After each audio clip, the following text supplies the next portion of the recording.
Hello, everybody.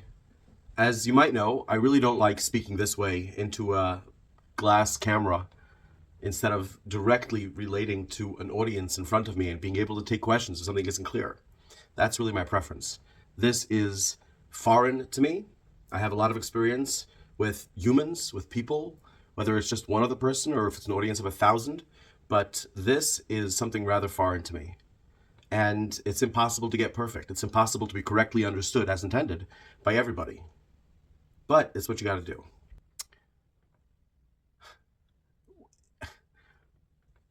One of my mentors, Rabbi Noach Weinberg, I've had various mentors, both among the living and among people who lived in worlds before me, who left books behind, who left their personalities in the record. But one of my living mentors, whom I got to know personally, used to commonly say, don't do what you feel like doing, do what you want to do. That's how he interpreted Lo sasuru achri levavchem va'achrei einechem, which I think is more or less correct. The verse in the Bible, in the Torah, that says, do not stray after your hearts or after your heart or after your eyes. In other words, don't do something just because it's easy, because it's desirous in the moment, or because everyone else believes it and acts that way, but be real. Do what you want to do.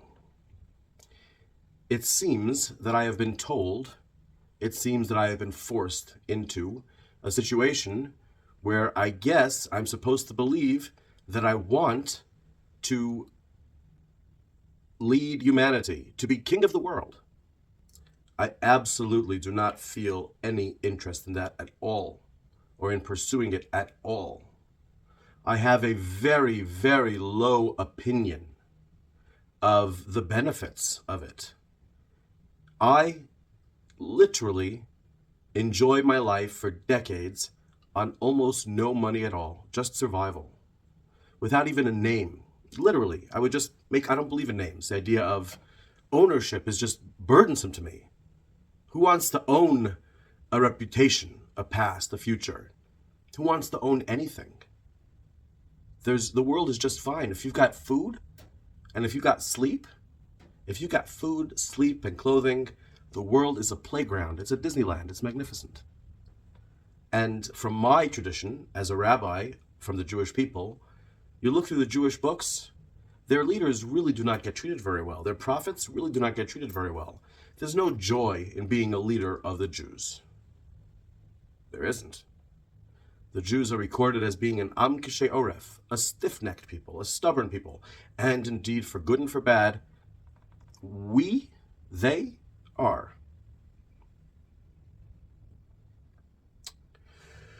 Whew. So, this is not something that I want at all, but it seems to be something that I'm supposed to want. Not something that I feel that I want, but something I'm supposed to want. And it's true, of course. The more ability that I have to get out of this world, if kol bishvili nivra ha'olam, as the Talmud says, each person ought to think the whole world is theirs, because it is. The world is your personal Disneyland. Life is your personal Disneyland. It's the greatest gift. You're placed here in this amazing, astonishing world. It's magnificent. So sure, having a name, a reputation, a position, money, resources, influence, I see how it could be beneficial. I see how it could be nice. I see how it could be pleasant. I see how it could be a gift that God would want to give somebody. But I don't feel it at all. I've been alive on this earth for 47 years. I really, really know humanity. And I love human beings. I would say that it's just 1 out of 300 times that I encounter some human, a stranger, 1 out of 500 maybe, where it goes badly. And I go very deep. I talk to murderers, I talk to terrorists, I talk to drunk homeless people. And it goes, and about intimate thing, I talk to billionaires. I'm not afraid of anybody. I'm not expecting anything from anybody. I really am not. And I speak intimately. I get right to the source. I go over to a stranger and say, hey, so what do you think about jerking off? I do. Not to be annoying, like some asshole on the internet. I feel the closest with human beings, and I love human beings. In my experience, nearly all people, nearly all of the time, are truly wonderful if allowed to be. And once they realize that I'm no threat, I want nothing from them, I'm not trying to use them in any way, then they allow themselves to come out and things are very beautiful. However, I have found that society is completely broken. Humans, at the end of the day, work within a system. If that system is Nazi Germany, then the average human will believe in the tenets of the beliefs of Nazi Germany and carry out murder with not just in a clear conscience, but their conscience will require them to do it. Eichmann, you can follow his trial, Adolf Eichmann, who was tried in Israel in the 1960s, the person who was the main executive, the main CEO of the Holocaust, the guy who made the trains run on time. He made it clear that his conscience would have been hurt if he wasn't following what everybody said to do. Thankfully, most people aren't Eichmann, but they're not that far off.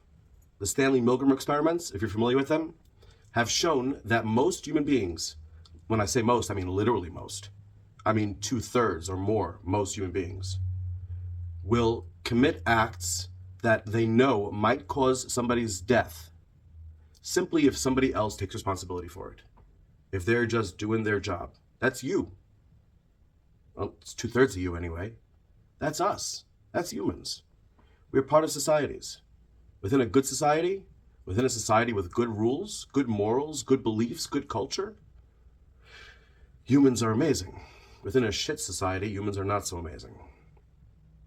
And my experience has been that this 1 in 300 or 1 in 500 people that things does not go well with, society doesn't come to rescue me. Society doesn't come to rescue anybody. Society is shit. So, if it were up to me, you know the old expression, lead, follow, or get out of the way? I'm happy to get out of the way. All these videos and writings, this is not something I'm doing out of joy. It's out of a belief that, well, I have to. Circumstance, fate, God, the Tao, whatever you would call it, made clear that every other form of life was cut off to me. It wasn't allowed to me. Yet, nonetheless, I have been a critic. I've been speaking truth in these videos, as I see it. I've been speaking truth. I've been pointing out what's wrong. I've been encouraging what's right. But I have not taken ownership of anything, for the simple reason that I don't like to have ownership. If it were up to me, I wouldn't even have like a recognizable face, per se. If it were up to me, every moment is a new moment. I really am made physically, biologically, physically in my brain, the way the cells are organized. There's a genetic fact. You can ask geneticists. It's not disputed. I am made to be focused in the here and now, in the moment. I am not one who is made for careerism or for having set identities as a Republican or as a Jew or as a man. I mean, a man is a given, except these days, hey, these days with gender being whatever you want it to be, sure, I'll jump on that. I'll be trans everything, inter everything. You know, I don't want to have any kind of identity at all. Every moment ought to be its own moment. So these videos obviously are not really my sort of thing. Now, for those of you who have been watching all my videos, I appreciate it. Or watching most of them anyway, and reading my Substacks, I appreciate it. You're most likely to understand me correctly. Those who are just coming to this as their first video, I hope that they withhold judgment for a while, until they've watched at least an hour's worth of video, to have some sense of who I am, at least the slightest possible sense, because you will need to give what I say the benefit of the doubt all the time, all the time, all the time. Because it is literally impossible for any person to understand everything that I'm saying, because I'm speaking to so many different communities at the same time, many of whom have exact opposite words for the same thing. In communities that are lazy and don't get up and go at all. Well, to them, I would say, hey, there's a life out there. Let's get up and do stuff. To communities that are like, oh, I would say, hey, chill out, enjoy your existence. So therefore, anything that I'm saying is definitely not addressed to some people. So nobody will or should understand everything that I'm saying. Therefore, all that I ask is the benefit of the doubt.